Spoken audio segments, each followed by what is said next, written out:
শনিবারে নিরামিষ রান্না প্রচলন মূলত ধর্মীয় ও সাংস্কৃতিক বিশ্বাসের উপর ভিত্তি করে গড়ে উঠেছে। হিন্দু ধর্মের অনেক শনিবার নিরামিষ আহার করেন, বিশেষ করে যারা শনি দেবতার উপবাস করেন। কিছু কারণ হলো শনি দেবতার পুজো। অনেক ভক্ত বিশ্বাস করেন যে শনিবার নিরামিষ খাবার খেলে শনিদেব প্রসন্ন হন এবং দুর্ভাগ্য কমে। শারীরিক ও মানসিক বিশ্রাম।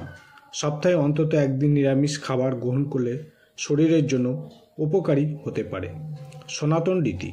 বিভিন্ন অঞ্চলে এটা দীর্ঘদিন ধরে পালিত প্রথা ও সাংস্কৃতিক ঐতিহ্যের অংশ।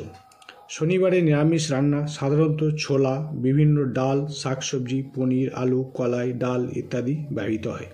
আপনি কি নিরামিষ রান্নার কোনো বিশেষ রেসিপি খুঁজছেন? তাহলে আমার সাথে যোগাযোগ করবেন। আর ভালো থাকবেন আর আমার বক্তব্যটা শেয়ার করে দেবেন।